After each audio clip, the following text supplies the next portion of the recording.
Assalamualaikum warahmatullahi wabarakatuh. Semangat bertemu kembali di channel ini. Selamat Idul Fitri 1446 Hijriah atau tahun 2025. Mudah-mudahan untuk selanjutnya kita diberikan kesehatan sehingga bisa melakukan kegiatan sehari-hari.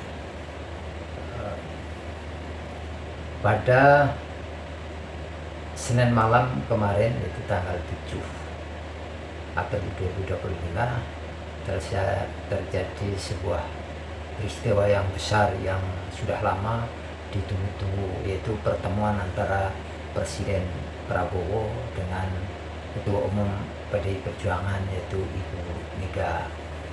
Ibu Megawati Soekarno Putri. Pertemuan ini berlangsung di kediaman Ibu Mega di Jalan Tengku Umar, Menteng, Jakarta Pusat. Untuk itu mari kita dengarkan pendapat para pengamat, antara lain Refli Harun, Ray Rangkuti, yang memberikan analisa terhadap pertemuan antara Presiden Prabowo Subianto dengan Megawati Soekarno Putri. Jadi begini ya, pertemuan seperti ini tidak bisa kita lihat sebagai wah ini ada dua tokoh besar merajut persatuan dan lain sebagainya. No freelance, tidak ada makan siang yang gratis. Pasti ada take and give-nya. Ketika mereka mau bertemu, maka berarti ada dua kesiapan Ibu Mega dan kesiapan Prabowo. Ya. Dan itu pasti adalah pembicaraan yang barangkali sifatnya overing dan lain sebagainya. Kita tahu bahwa dalam pemerintahan sekarang ini hanya dua partai yang tidak diakomodasi, yaitu Nasdem yang memilih tidak mengambil jatah menteri, dan kemudian PDIP yang sampai terakhir akhirnya tidak ditawarkan. Padahal awalnya mau diajak semua kan, mau ada grand coalition begitu. Kalau misalnya PDIP cara Nasdem walaupun dia tidak mengirimkan menterinya ya, tetapi Nasdem tidak menunjukkan bahwa dia seorang oposisi. Cara Nasdem berhadapan dengan pemerintahan Prabowo itu kalem sekali. Tapi DNA-nya oposisi saat ini. Posisinya oposisi. Posisinya oposisi, oke. Iya, karena dia kan tidak terwakil dalam pemerintahan, bukan DNA-nya. DNA-nya justru tidak oposisi, tapi posisinya oposisi. Saat ini ya. Saat ini ya. Nah, saya sedang menebak-nebak ada apa. Surya Paloh misalnya menolak untuk bergabung dengan pemerintahan. Pasti ditawari kan. Tapi dia bilang kita tahu diri dan lain sebagainya. Tetapi dia tidak juga bersikap oposisional. Ada apa? Itulah pertanyaan saya. Analisis Anda?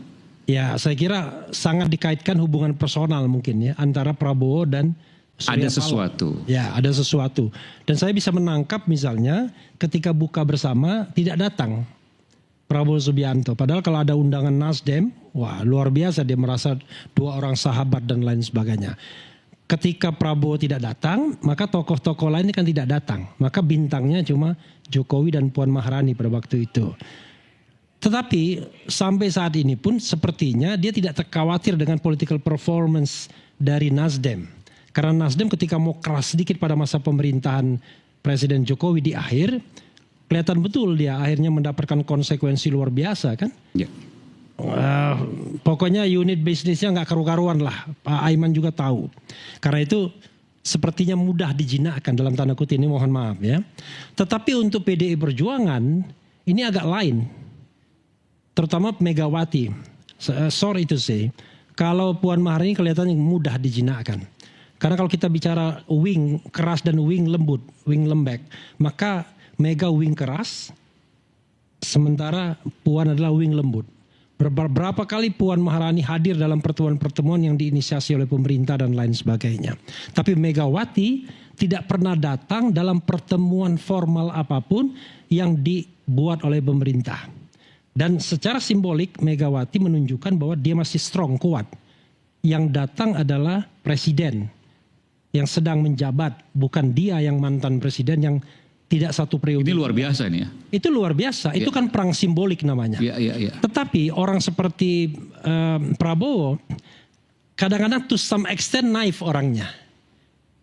Naif Tidak memikirkan hal-hal yang sifatnya simbolis seperti itu. Dia tidak mau soal simbol kalah menang, gengsi dan tidak gengsi. Padahal presiden menjabat datang ke Bu Mega. Usianya juga tidak jauh-jauh amat kan. Bu Mega kelahiran 47, dia kelahiran 51. Ya. Nah, coba misalnya dia datangi waktu itu semua jenderal-jenderal yang memecat dia, ya, Dewan Kehormatan Perwira dulu, Wiranto dia datangi, SBY dia datangi, ya semua jenderal-jenderal. Kemudian Agung Gumelar juga menjadi bagian tim dan lain sebagainya. Nah, itu kelebihan Prabowo yang saya katakan dalam tanda kutip naif. Dia tidak memikirkan soal gengsi dan lain sebagainya. Dia datang aja, nothing tulus. Itu biasanya dipengaruhi oleh latar belakang pendidikan barat. Kemudian dari kecil itu egaliter, sudah biasa. Tapi kalau feodalistik, dalam lingkungan yang feodalistik, nggak mau. Simbol itu lebih penting. Kadang-kadang simbol jauh. Ini mohon maaf, Megawati adalah pemegang simbol. Dia menganggap simbol itu jauh lebih penting. Karena itu dia acara sepenting apapun dia nggak mau datang. Sampai kemudian akhirnya yang datang adalah Prabowo Subianto. Saya kira pada waktu itu kenapa pertemuan itu tidak jadi karena tadi menentukan tempat pertemuan. Dan saya dengar juga Megawati maunya ya dia yang didatangi. Teguh Umar lah tempatnya, nggak mau dia tempat yang netral dan lain sebagainya. Dan mungkin Prabowo mengalah, tapi mengalah untuk dalam tanda kutip mudah-mudahan tidak terjadi menjinakkan Ferdinand Hutahian. Kan pada bagian kedua ini kelihatan jinak dia sudah mulai. Begitu ada cerita tentang foto agak turun ya. Agak turun tuh tone-nya. Enggak lah, enggak. Kita tetap akan kritis. Saya bercanda. Jadi karena itu saya berharap walaupun ya ada pertemuan seperti itu harus tetap ada partai yang beroposisi. Saya berharap either Nasdem dan mudah-mudahan tetap PDIP menjadi partai yang oposisi dan jangan sampai kemudian dibiarkan pemerintahan ini tanpa koreksi. Masa oposisinya Ray Rangkuti yang tidak punya gerbong apa-apa. Sakit negeri ini kalau begitu. Oke, makasih. Kelas kita masih disebut tukang nyinyir ya. Gini. Itu nggak punya medsos. Kalau punya medsos habis sudah. Siapa? Anda. Apakah simbol itu penting? Pada waktu-waktu tertentu itu sangat penting. Ketika Pak Prabowo misalnya seringkali mendatangi Solo, orang melihat Pak Prabowo ini kok nggak ada lepas-lepasnya ya dari Pak Jokowi gitu. Dan pada tingkat tertentu ternyata itu juga penting bagi Pak Prabowo untuk tetap memelihara pendukung Pak Jokowi untuk ya apa istilahnya itu ya tetap mengatakan puas terhadap beliau kan. Ya, saya minta di fotonya ditampilkan lagi ya. Dan sebagainya gitu. Nah itu satu. Nah oleh karena itu kalau kita lihat rencana pertemuan 1 dan 2 yang sebelumnya yang sudah tertunda itu kan tidak bayangan kita adalah Ibu Mega yang akan mendatangi Pak Prabowo atau setidaknya itu berada di tempat yang disebut netral gitu. Kenyataannya setelah Ibu Mega mulai memperlihatkan sikap yang agak ngotot sendiri sebagai seorang oposisi, pertama adalah beliau sangat jengkel terhadap penetapan Hasto sebagai tersangka dan oleh karena itu kemudian memerintahkan ya kepada kader-kadernya yang terpilih sebagai kepala daerah untuk tidak mengikuti. Ini prediksi ya, kira-kira obrolannya seperti ini? Tidak, ini maksud saya permainan simbol ini jadi penting di dalam dunia politik kita ini gitu. Agak berbeda saya dengan apa namanya itu ya, dengan Bung Refli. Pak Prabowo di awal juga enteng aja nggak ketemu dengan Ibu Mega gitu maksud saya. Pertemuan pertama nggak jadi nggak apa-apa. Pertemuan kedua nggak jadi nggak apa-apa. Bahkan Pak Presiden dalam ini Pak Prabowo berpidato kok. Semua kita butuh persatuan, tapi kalau nggak ada yang mau nggak apa-apa, mereka di luar aja. Kan itu dulu yang disebutkan oleh Pak Prabowo ketika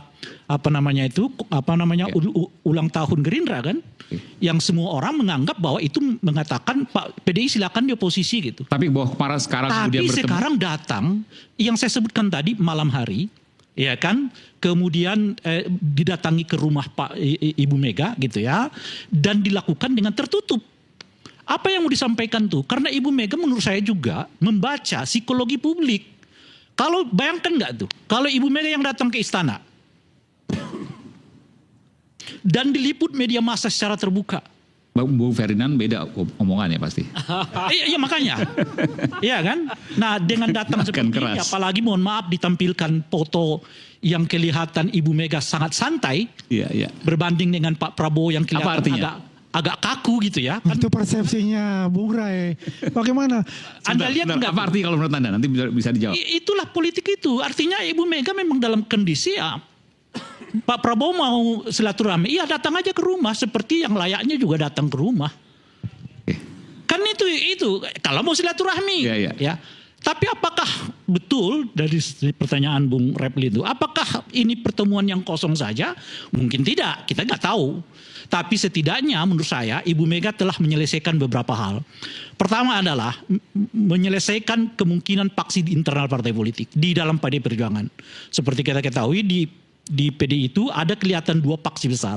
Satu paksi Puan dengan gaya yang moderat itu, satunya adalah paksi istilah saya DPP yang kelihatan ingin oposisi keras terhadap Pak Prabowo.